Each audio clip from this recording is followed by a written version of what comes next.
Vamos a la entrevista de portada. Monseñor Luis Javier Argüello García nació el 16 de mayo de 1953 en Meneses de Campos, Palencia, un pueblo que a día de hoy tiene 96 habitantes según Wikipedia. Monseñor Argüello estudió en Valladolid, en el Colegio de los Hermanos de la Salle, al menos estudió su ciclo de secundaria, y luego después en la universidad, donde obtuvo la licenciatura en Derecho Civil. Posteriormente cursaría los estudios eclesiásticos en el Centro de los Padres Agustinos, allí en la misma ciudad, en Valladolid. Años después, en 1986, el 27 de septiembre, fue ordenado sacerdote para la Archidiócesis de Valladolid, donde ha pasado por prácticamente todas las instituciones diocesanas.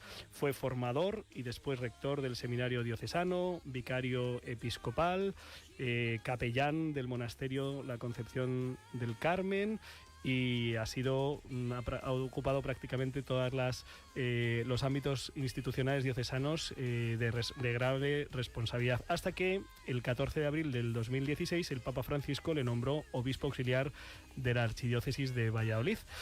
En realidad, hasta 2018, don Luis no era una figura muy conocida a nivel nacional, pero en este año sus hermanos obispos le eligieron como secretario general de la Conferencia Episcopal Española y portavoz de la misma, cargo que ejerció hasta el año 2022, cuando asumió como arzobispo de Valladolid y solicitó dejar el cargo.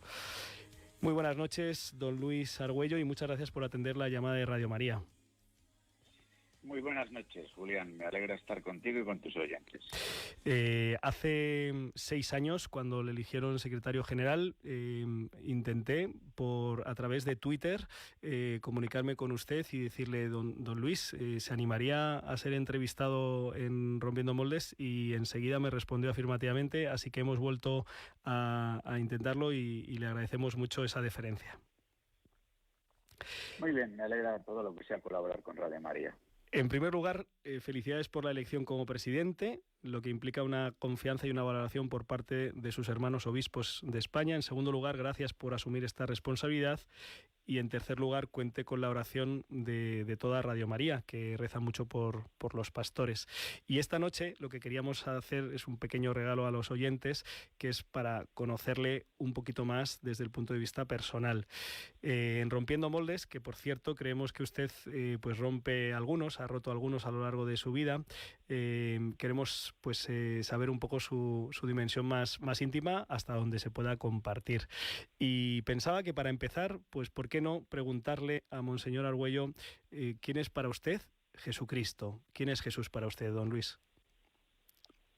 Jesús es el Señor, ¿no? Yo diría que esta es la expresión más profunda, que al mismo tiempo es confesión de fe, y por otra es el reconocimiento de lo que en mi vida ordinaria significa que Cristo tiene fuerza y poder para atraer mi corazón, ¿no? Para vencer tantas resistencias y para, invitándome a seguirle, participar con él de su misma misión. Don Luis, ¿quién le transmitió la fe? Bueno, la fe me la transmitió el Señor a través de mi propia familia, especialmente mi madre, en el ambiente de nuestro hogar familiar, en el pueblo al que te has referido, en Meneses de Campos.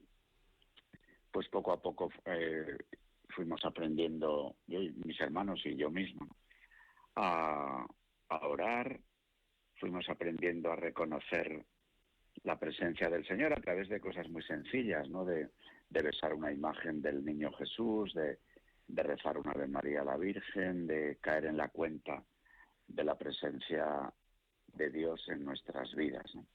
Ahí también, en la participación en la parroquia, de manera sencilla, pues fue también, además de haber recibido, claro, el bautismo sin conciencia en ese momento y ahora con tanto agradecimiento, luego sí la preparación a recibir al Señor por primera vez en la primera comunión, y esto fue la base, ¿no? Luego yo me trasladé a Valladolid, al Colegio de Lourdes de los Hermanos de la Salle, donde estuve interno 7 años. Ajá. En un ambiente dominado por la presencia entonces de 70 hermanos de la Salle, con una presencia muy fuerte de la Virgen, y ahí, claro, fui dejando que la semilla plantada en mi propia casa fuera desarrollándose.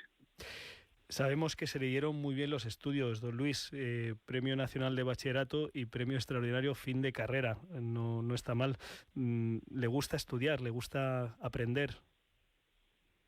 Bueno, yo creo que el Señor me ha dotado de unas capacidades básicas, ¿no? Que yo sí que he tratado luego de desarrollar. Es verdad que desde siempre me ha gustado, ¿no?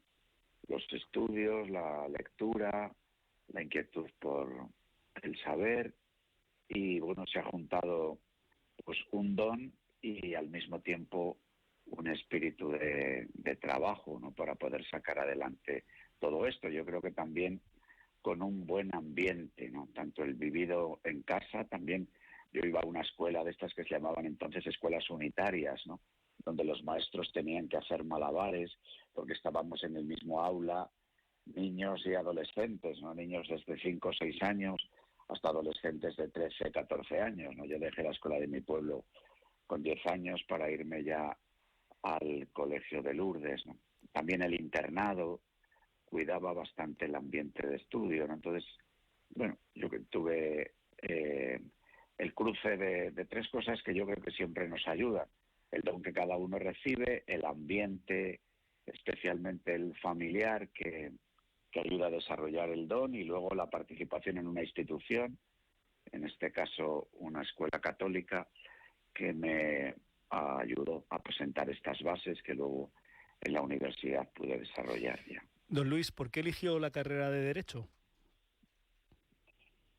Pues, hombre, yo siempre he tenido como dos latidos, ¿no? Uno, una inquietud que la percibía en el colegio, ¿no? A medida que iba creciendo, una inquietud que hoy llamaría una inquietud vocacional, ¿no?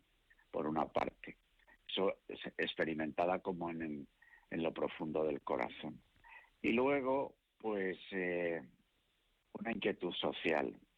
Seguramente esto tiene que ver con la vivencia también en casa del recuerdo de un tío mío fallecido en la guerra civil, muerto, vamos, en la guerra civil, y no encontrado sus restos, ¿no? Que se había dedicado a el mundo del derecho y luego su propia, podríamos decir, pasión por la justicia o por el bien de España, ¿no? Cada cual visto desde sus sensibilidades propias de cada época.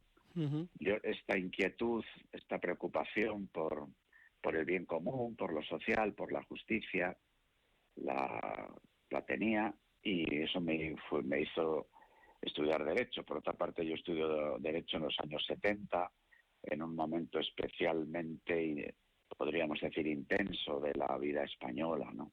Con Sí. unas expectativas de posible cambio social, político, bueno, pues con todo esto, ¿no? Y yo me estaba como volcado a entrar en todo este mundo del derecho, de la política quizás, ¿no? Y en medio de todo esto, pues el primer latido del que hablaba antes, el latido vocacional, el de una búsqueda de la entrega, que por supuesto podía haber tenido un cauce, ¿no? En lo que hoy llamaríamos una vocación laical, de entrega por los demás en el campo de lo social, del derecho, de la justicia, de la política, ¿no?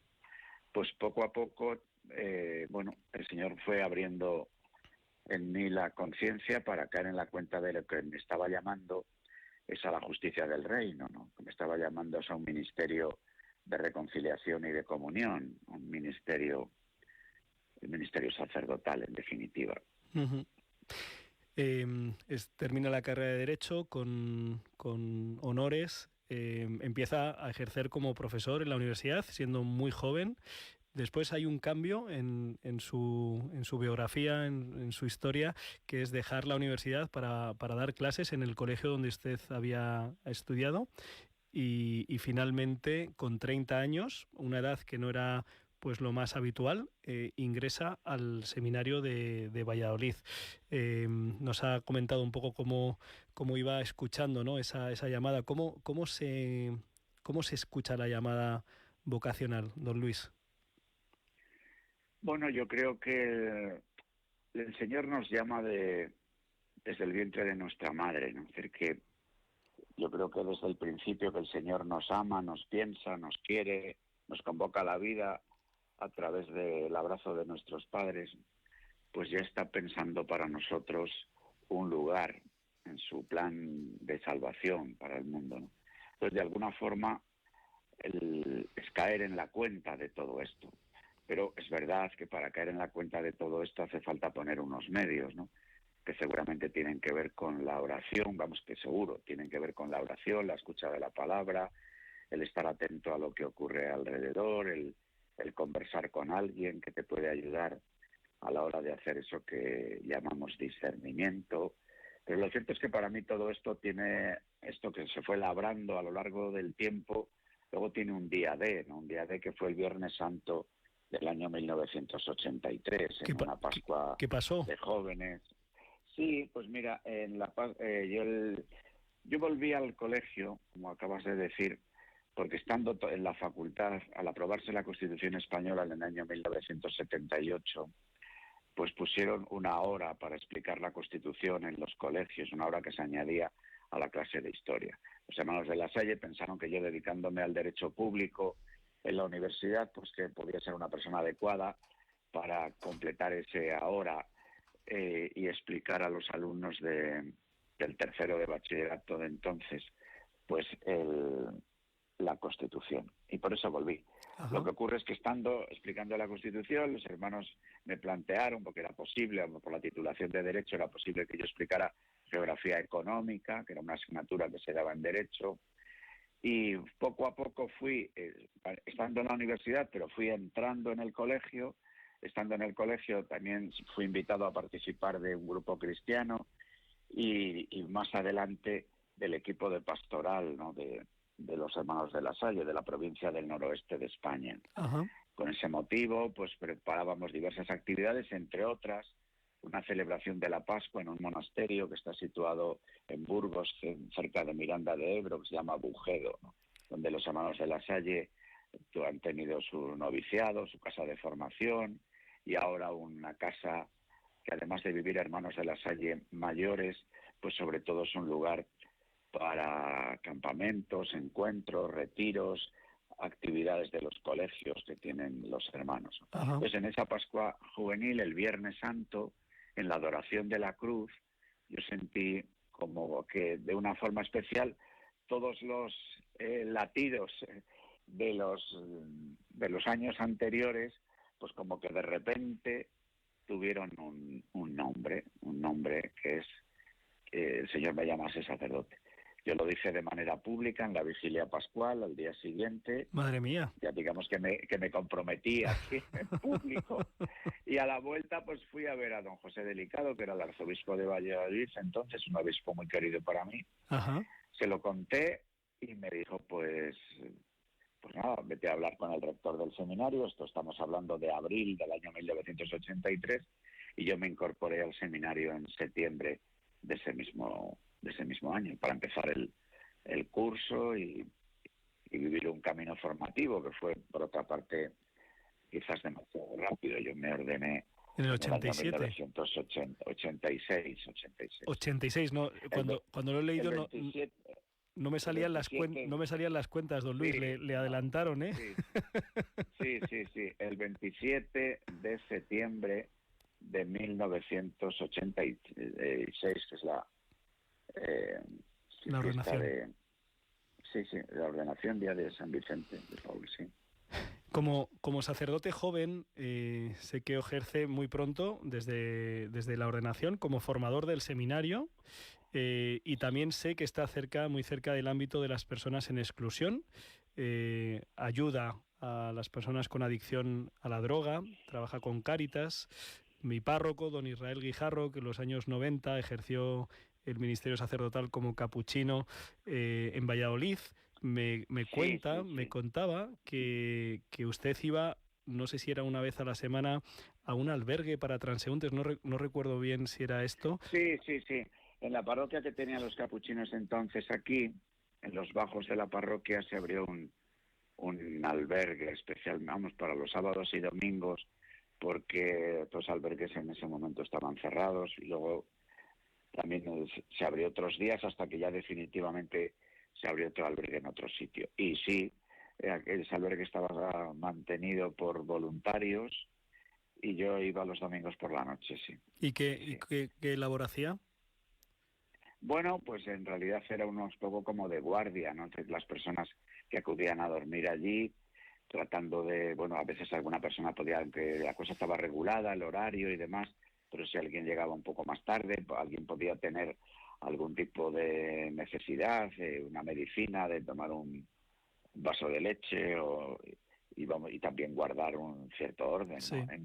En un dormitorio que estaba formado por literas y demás. A veces quizás alguna persona que quería llegar a medianoche al albergue, entonces realmente no era el momento de Sí. poder llegar. Así que una cuestión que, aunque la mayor parte de las noches la vida era tranquila, pero es verdad que alguna noche fue un poco más complicada, ¿no? Pero afortunadamente los capuchinos Israel y sus hermanos estaban por allí cerca, vamos, estaban en sus habitaciones y los pobres están dormidos, ¿no? Pero si alguna vez había algún problema especial, pues podíamos atrevernos a llamarles, ¿eh? ¿Cómo fue el trato con las personas con adicción a la droga? Bueno, eso ya es una experiencia que viví incluso antes de la ordenación. Yo antes de la ordenación, en este aspecto de lo que pudiéramos llamar la dimensión social que te hablaba antes, salido de la carrera de Derecho, pues viví dos aspectos. Uno fue la puesta en marcha de la Comisión Pontificia Justicia y Paz, ¿no? En Valladolid, del que fui presidente fundador a finales de los años 70.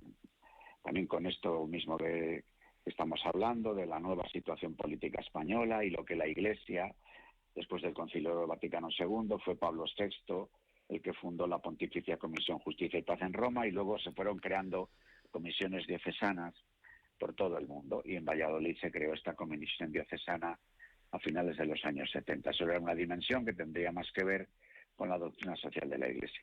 Pero luego hubo otro aspecto fue una colaboración con Cáritas, yo diría ahora que un poco caótica, en el que, bueno, pues también tratábamos de atender a personas, abriendo también un lugar donde poder acoger a personas que a veces estaban un poco tiradas en la cuneta de la vida, para poder darles un lugar y la posibilidad de ofrecer el contacto con algún profesional que pudiera ayudarles en su camino. Fue quizás un ejercicio excesivo de voluntarismo, diría yo, Ajá. por mi parte y por parte de otros amigos, ¿no? A mí sin duda ninguna me ayudó, pero soy muy consciente ahora de que ese tipo de ayudas conviene hacerlas con un poco más de cabeza, sin quitar el corazón, ¿no? Que evidentemente uno tiene que poner y entregar a la hora de acoger a personas que se encuentran en especial dificultad, pero no basta el corazón, hace falta una cierta dosis de formación para poder realizar determinadas tareas. Pero bueno, yo estuve en ese campo, como luego este otro que acabas de mencionar, de Hogar Pax, que así se llamaba Ajá. el albergue de los capuchinos en la Plaza España de Valladolid. ¿Y le daba tiempo a jugar al fútbol, don Luis? Porque sé que es muy aficionado, pero No, no sé si es no, también yo soy futbolero. aficionado al fútbol, pero mira, yo desde que todo tiene que ver en la vida, así que yo seguramente me he dado más a leer o a la reflexión o incluso a la oración, ¿no? Porque desde que fui al colegio de Lourdes en uno de esos exámenes médicos que hacen en los colegios, nosotros ten en cuenta que éramos 400 y pico Ajá. internos, ¿no? El internado tenía un médico, incluso en el propio colegio había hasta rayos X, quiero decir. Entonces nos hacían un examen médico a todos. Entonces yo nada más llegar al colegio, en uno de esos exámenes médicos me descubrieron que tenía un problema cardíaco. Entonces yo también con un tío médico, mi tío José, el que seguramente también le debo muchísimo de muchas de mis sensibilidades, tanto religiosas como de mirada alrededor, pues bueno, enseguida me llevaron a una consulta a Madrid y demás, y vieron que yo tenía un problema congénito, ¿no?, en el corazón, Ajá. con lo cual no podía hacer mucho deporte. Claro, enseguida yo notaba que me cansaba, ¿no?, que tanto en mi pueblo me gustaba andar en bicicleta, o incluso también dar patadas al balón en las eras, ¿no?, pero siempre con un cierto retraimiento, porque enseguida aunque yo todavía eso no lo había dado nombre, me cansaba. Luego se vio el problema del soplo.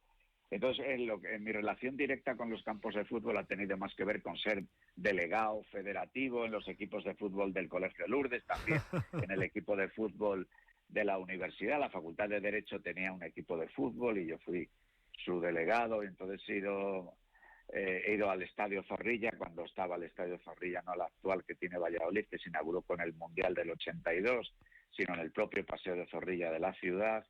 He ido con mi tío José al fútbol y luego ya por mi propia cuenta, ¿no? Entonces sí que soy futbolero, pero más de sillón, de asiento, Bueno, me han dicho, de grada. me han dicho que más que de asiento, de pie, porque me han dicho que se pone un poco nervioso y se pone de pie a verlo.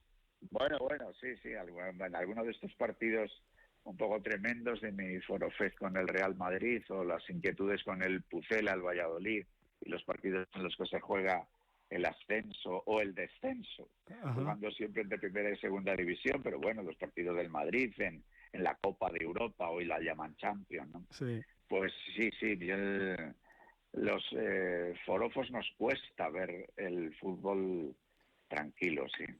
Don Luis, Y si luego estoy en un buen ambiente, yo ahora, mira, en mi tiempo como secretario general de la conferencia, alguna vez en los partidos pues les veía con algún compañero sacerdote de los que trabajan en la conferencia episcopal, ¿no? En la residencia que tiene la conferencia en la calle Arturo Soria, ¿no?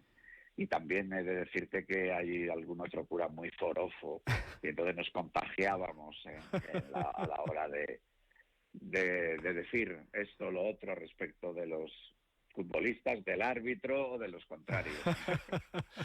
Don Luis, aquí Álvaro González, no puedo evitar la ocasión de hacerle una pregunta. Bueno, por un lado le quería informar de que en nuestra diócesis de Getafe antes teníamos una liga diocesana, que ahora suele ser un torneo de Navidad, que bueno, estoy seguro de que sería un digno invitado a entregar el trofeo o algo así en una de las ediciones posteriores, pero no puedo evitar no preguntarle, dado que se confiesa madridista, ¿con qué partido del Real Madrid se quedaría usted si tuviese que elegir alguno? Esta no estaba en el guión, don Luis. Bueno, pues mira, alguno de estos partidos de las remontadas de la última Copa de Europa ganada, ¿no? De que hubo tantos partidos, pues alguno de estos. Pero también es cierto, porque en realidad yo creo que la Forofet se asienta con algunos partidos de la infancia, ¿no? Entonces yo me acuerdo de la sexta Copa de Europa, ¿no? Que el Madrid ganó el año 60 y tantos. ¿Ves? 66, si no recuerdo. Sí, bueno, si no recuerdo el dato, porque todavía no estábamos por aquí. Con un gol de Serena, que sale, que era un suplente que sustituía a Mancio habitualmente. Además, mira, la televisión, claro, es que yo cuando yo nací todavía no se veía la televisión en mi pueblo.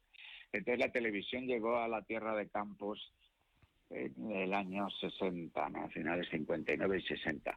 Y hay dos retransmisiones televisivas de esas imborrables. Una, la boda de la reina Fabiola y Balduino, y otra, la retransmisión de la final de la quinta Copa de Europa que ganó el Madrid, ¿no? Entonces, claro, esas cosas yo creo que influyen mucho. Marcan. Sí, marcan mucho. En blanco y negro, por supuesto, porque lo que te decía de las remontadas es ya, vamos, no solo en color, sino en HD y todo esto, ¿no?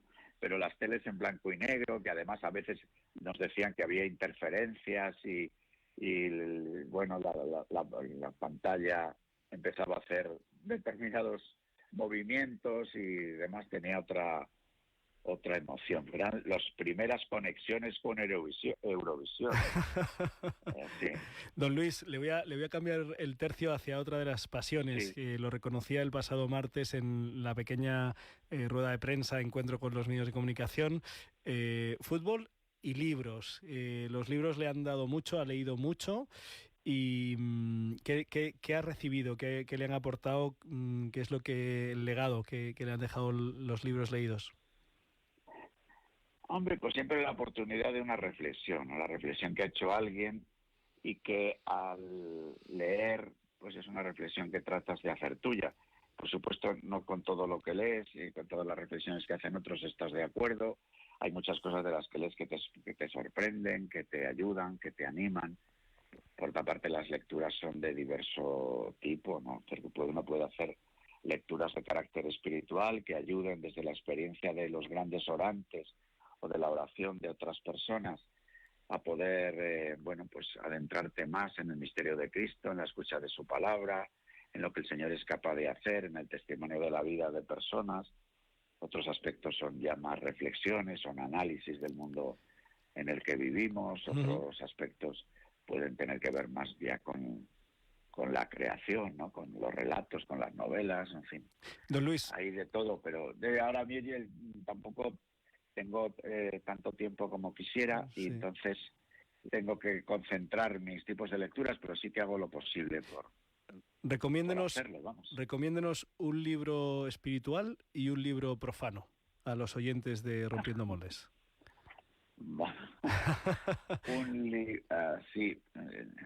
Un libro espiritual. Bueno, la verdad es que tengo que hablar de libros que tengo delante, ¿no? Que he leído en los últimos días, porque así a la hora de pensar en una cosa más, pues lo mismo me costaría. Aunque quizás de un libro que quizás de un autor no muy conocido en el conjunto de España, pero que a mí me ha ayudado mucho, es Misericordia entrañable, de don Marcelino Legido, un cura de Salamanca, que, bueno, pues yo creo que a muchas personas nos ha ayudado mucho, ¿no? Ajá. Pero por hablar ahora de cosas que tengo más delante, que he podido leer en los últimos meses y demás, ¿no? Pues hablaré de un libro muy breve, muy sencillo, que tiene que ver con una pasión educativa en este momento de emergencia educativa. Es un libro escrito a dos manos, se llama Florecer, escrito por Daniel Capó y Carlos Granados. Me parece que es un libro sencillo que se puede recomendar, ¿no?, en esta noche a nuestros queridos oyentes. Qué bien. También, pues de los momentos de lo que pudiéramos llamar, que es un tipo de lectura que a mí me gusta, como poder leer en profundidad las corrientes culturales del mundo en el que vivimos, pues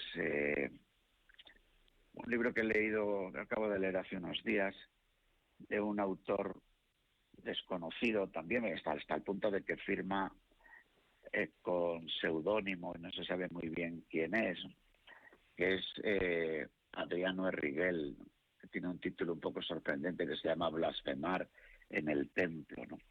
Que es un libro que, que se permite hacer una lectura muy crítica de lo que pudiéramos llamarlo políticamente correcto, que tiene aspectos con los que uno puede estar más de acuerdo y otros menos, pero que sin duda ninguna ofrece esta visión de tratar de mirar a lo que está ocurriendo en el occidente, por llamarlo de una manera, con una penetración grande, ¿no? Uh-huh. También estoy leyendo un libro que es muy apasionante y muy divertido, de un obispo muy querido, que es el volumen primero de la magna biografía sobre don Marcelo, que ha escrito Santiago Calvo, que fue su secretario, el secretario de don Marcelo, Sí. tanto en Astorga como en Barcelona, como luego en Toledo, y que han colaborado con él José Luis Galán y Alberto José González, ¿no? Santiago, que es un gran narrador y que da gusto escucharle cuando habla de don Marcelo o de cualquier otra cosa, que es de un pueblo de aquí de Valladolid, de Cuenca de Campos, pues tiene un conocimiento muy grande de don Marcelo, además de ser un conocedor del archivo personal del propio don Marcelo. Y entonces el libro, este volumen primero, don Marcelo, navegante y sembrador, pues también es un libro bien interesante, ¿no? Además de podernos acercar a la biografía de don Marcelo, pues también conocer parte de la historia de España. Hablando de un libro biográfico y de conocernos la historia de Europa y la historia de la Iglesia seguramente uno de los libros que más me ha impresionado en los últimos años es la biografía de Benedicto XVI, ¿no?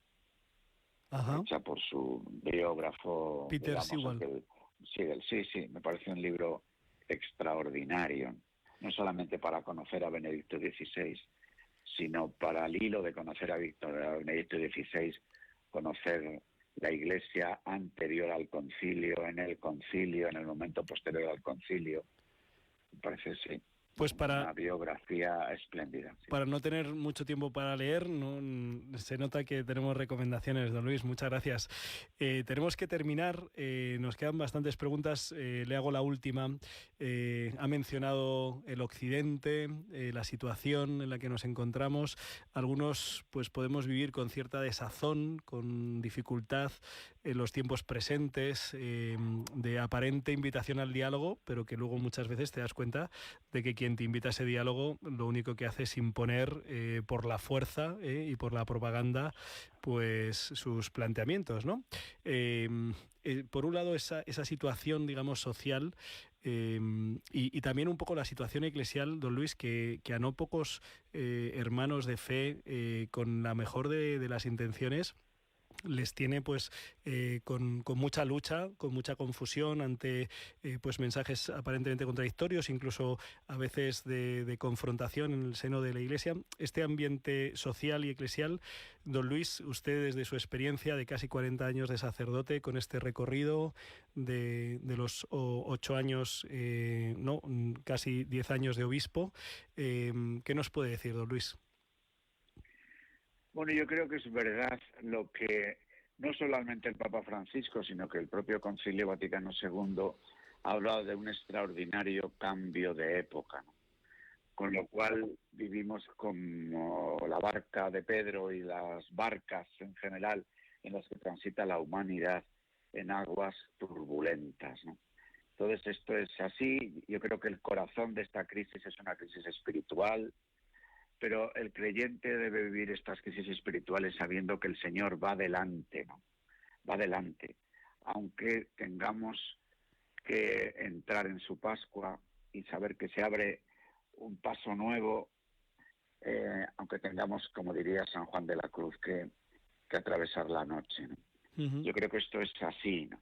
Por una parte, la llamada fuerte a la evangelización que el Papa Francisco está haciendo subraya mucho la misericordia que acoge, quizás por el caer en la cuenta de la cantidad de personas que están heridas en el camino de la vida, por personas alejadas, por personas que no conocen al Señor, y la importancia de subrayar su amor misericordioso, ¿no?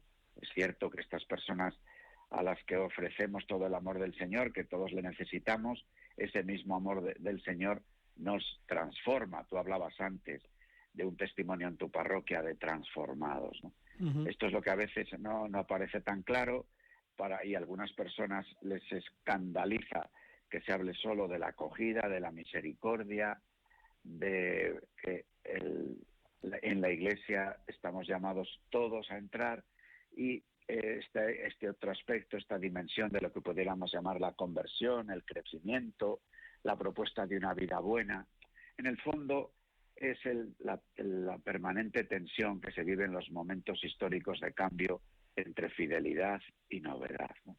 Estamos llamados a ser fieles al único que puede hacer nuevas todas las cosas, que es el Señor. Pero esto ciertamente lo estamos viviendo en la sociedad, en la Iglesia, y seguramente en el corazón de cada uno de nosotros, pues con claroscuros y con tensiones. Pero hemos de confiar en el Señor y de trabajar todos por la comunión de la Iglesia, una comunión no sentimental, ¿no?, sino asentada en la conversión cada vez más profunda al Señor y en la mirada misionera a los hermanos. Don Luis Argüello, arzobispo de Valladolid, presidente de la Conferencia Episcopal Española, muchísimas gracias por acompañarnos esta noche y sobre todo muchísimas gracias por su sí aquel Viernes Santo de 1983 y mantenido a lo largo de estos más de 40 años en su servicio como sacerdote y como obispo. De corazón, muchas gracias y cuente con nuestras oraciones. Pues muchas gracias y buen final del domingo. Que la Pascua del Señor nos sostenga. Un abrazo.